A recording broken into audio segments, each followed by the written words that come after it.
నమస్తే, నేను Madhu. Liquor scam కేసులో మిథున్ రెడ్డి అడ్డంగా బుక్ అయ్యాడా, లేదు అంటే విజయసాయిరెడ్డి బుక్ చేశాడా, అసలు ఏం జరిగింది?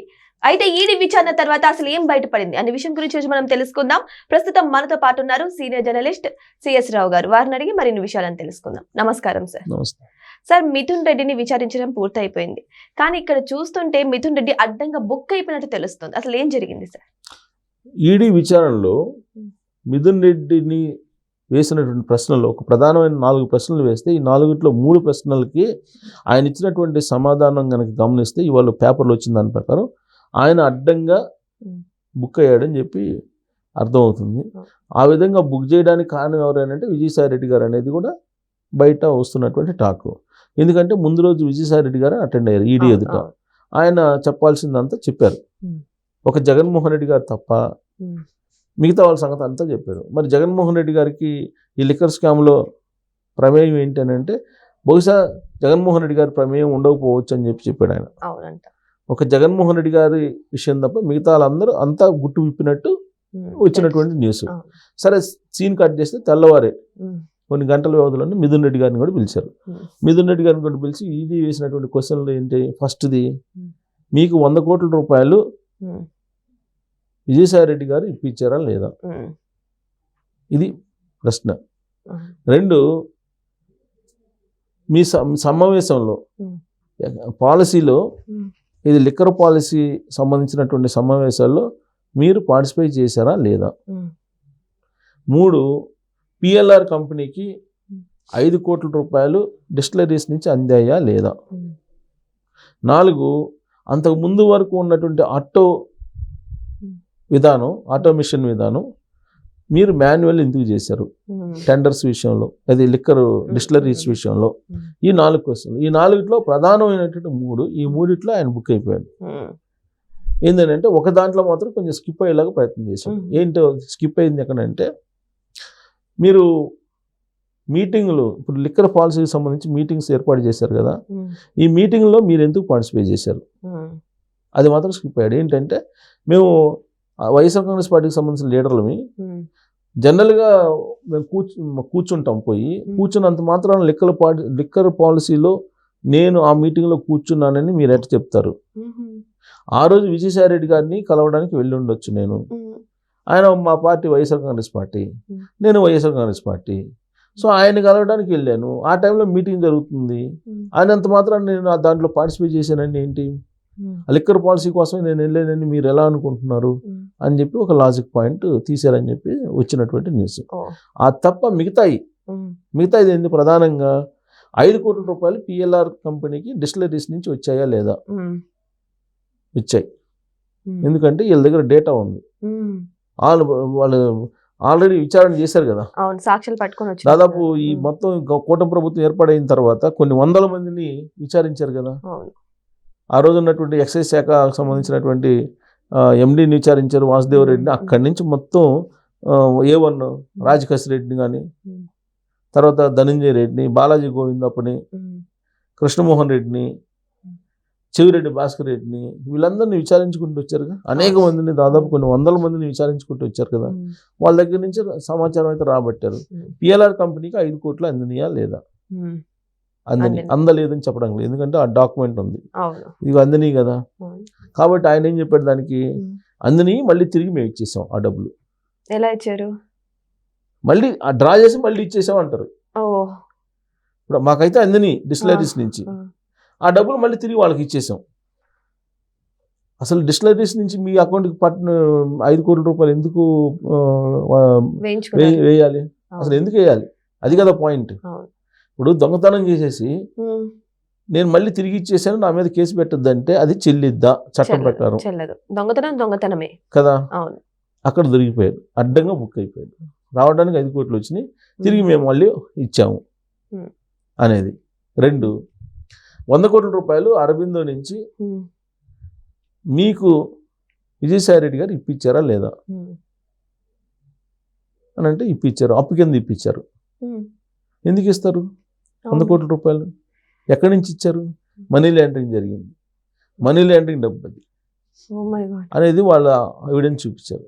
అంటే ఇవ్వలేదని చెప్పడానికి లేదు, ఎందుకంటే విజయసాయి రెడ్డి గారు అంత ముందు రోజు చెప్పారు ఆన్ రికార్డు 100 కోట్లు ఇచ్చామని. మరి 100 కోట్లు ఎందుకు ఇచ్చినట్టు, ఏ పర్పస్ మీద మీకు 100 కోట్లు ఇచ్చినట్టు? పోనీ అప్పు తీసుకున్నారు, దానికి సంబంధించినటువంటి అప్పు తీసుకోవడానికి దానికి లెక్కలు ఉంటాయిగా, ఏవి సమాధానం లేదు. సో ఇక్కడ బుక్ అయిపోయారు. రెండోది. మూడోది ఏంటి, ఈయన ఆల్రెడీ ఆటోమేషన్ లో ఉండేటువంటి సిస్టమ్ని మాన్యువల్గా మార్చేశారు. ఎందుకు మార్చారు, ఎందుకు మార్చాల్సి వచ్చింది? అదంటే అది స్టేట్ పాలసీ అని చెప్పాడు. అంటే అసలు పాలసీ మార్చడంలో ఇతను కీలకంగా ఉన్నారనేది వాళ్ళ అభిప్రాయం. మార్చడానికి ఇతను కీలకంగా వ్యవహరించాడు. అంతకుముందు వాంగ్మూలం రాజకేష్ రెడ్డిది వీళ్ళందరూ ఉన్నాయి కదా. సో దాంతో ఈ 3 పాయింట్ల దగ్గర 3 ప్రశ్నలకు అడ్డంగా మిథున్ రెడ్డి గారు బుక్ అయిపోయి, దానికి కారణం ఏంటంటే ఇది ఏది ఆయన చెప్పిన సమాధానం సూటిగా చెప్పలేకపోవటం. ఇప్పుడు ఆయన బెయిల్ మీద ఉన్నాడు. ఇప్పుడు చెవిరెడ్డి భాస్కర్ రెడ్డి గారు ఇంకా కూడా జైల్లోనే ఉన్నాడు. ఆయనకి ఏదో మంత్రిన సత్యనారాయణ రాజు గారి దగ్గర ట్రీట్మెంట్ చేయించాలనేది రిక్వెస్ట్ పెట్టుకున్నట్టున్నాడు. ఇవాళ కోర్టులో అదేదో విచారణలో ఉన్నట్టుంది. రాజకేష్ రెడ్డి ఇంకా జైల్లోనే ఉన్నాడు. రాజకేష్ రెడ్డి ఏమంటున్నాడు, నా ఫామ్ హౌస్లో దొరికినటువంటి డబ్బు అది లిక్కర్ది కాదు అని అంటాడు. మరి ఎక్కడి నుంచి వచ్చిన ఈ డబ్బులంతా? ఇంకోటి ఏంటంటే విచిత్రమైన పరిణామం, రాజకేష్ రెడ్డి నేను అసలు ఆ రోజున ఐటీ సలహాదారుగా ఉన్నాను గవర్నమెంట్కి, నాకేం సంబంధం లిక్కర్ దట్టు అని అంటాడు. మరి లిక్కర్తో సంబంధం లేకపోతే ఈ మొత్తం నెట్వర్క్ ఏంటి? ఇప్పుడు మనీ ఫెడ్లర్స్ని ఎవరు పెట్టారు? డిస్టిలరీస్ నుంచి డబ్బులు కలెక్ట్ చేసేది ఎవరు? తర్వాత వైన్ షాప్స్ నుంచి ఎవరు కలెక్ట్ చేసుకొచ్చారు? ఆ రోజున వైన్ షాప్స్ పెట్టి ఈ వైన్ షాప్ అన్ని గవర్నమెంటే నడిపి మీరు ఆన్లైన్ పేమెంట్ కాకుండా మొత్తం క్యాష్ తీసుకున్నారు కదా. ఆ క్యాష్ అంతా ఎవరు తీసుకొచ్చారు, ఎవరు హ్యాండిల్ చేశారు?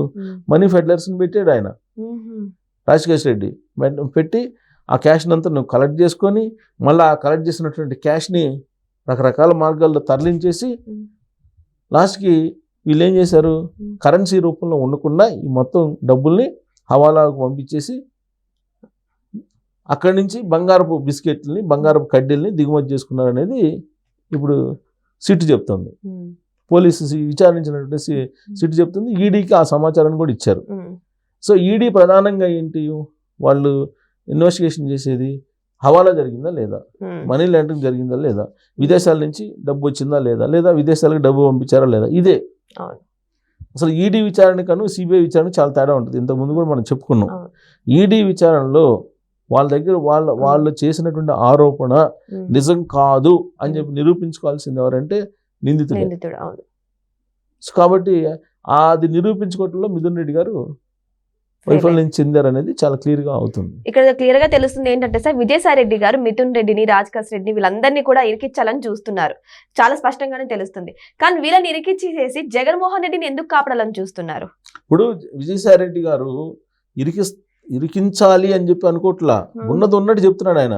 ఇప్పుడు ఆయన రిలీజ్ అయ్యారు ఒక మూమెంట్లో. ఇప్పుడు ఆయనే చెప్తున్నాడు కదా, నేను 20 సంవత్సరాల పాటు పాలేరులాగా పనిచేశాను, కానీ ఆ 20 సంవత్సరాల తర్వాత నాకు ఇచ్చినటువంటి ట్రీట్మెంట్ వేరేగా ఉంది. ఆ కోటరీని పెట్టుకున్నాడు, కోటరీని పెట్టుకొని నన్ను రోడ్డును పడేశారు, పాలేరులాగా వాడుకొని పక్కన పడేశారు నన్ను.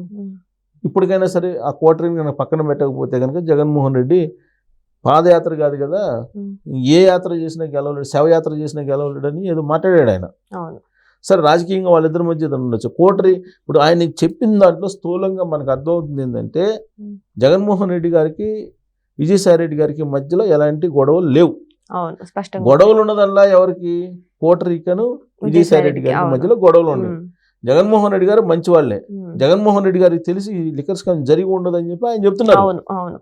మరి ఎవరు తెలుసా అంటే మిథున్ రెడ్డి గారికి, లేదంటే రాజకేష్ రెడ్డికి, వీళ్ళకు సంబంధించినటువంటి వ్యవహారం, కోటరీకి సంబంధించినటువంటి వ్యవహారం అని ఆయన చెప్తున్నారు.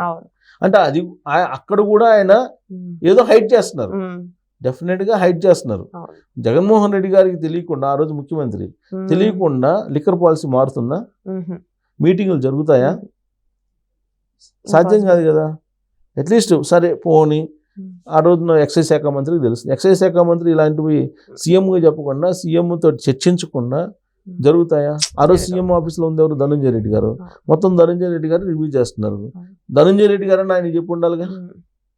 సో కాబట్టి ఇక్కడ ఆయన కొంత దాచాడు అనేది అర్థమవుతుంది. సాయి రెడ్డి గారు దాచిపెట్టారు, జగన్మోహన్ రెడ్డి గారిని సేవ్ చేయడానికి ఆయన ప్రయత్నం చేస్తున్నాడు అనేది క్లియర్గా అర్థమవుతుంది. కానీ విచారణ ఈడీ చేపట్టింది కాబట్టి అంత ఈజీగా ఎస్కేప్ కావడానికి అవకాశం ఉండదు.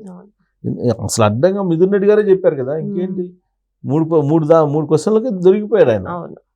మరి నెక్స్ట్ ఇప్పుడు ఈయన ఇచ్చినటువంటి వాంగ్మూలాన్ని బేస్ చేసుకొని మళ్ళీ ఖచ్చితంగా ఫర్దర్ ఇన్వెస్టిగేషన్కి వెళ్తారు. ఇప్పుడు విజయసాయి రెడ్డి గారిని కానీ మిథున్ రెడ్డి గారిని కానీ మళ్ళీ మీరు రావాల్సి వస్తుందని చెప్పారు ఈడీ.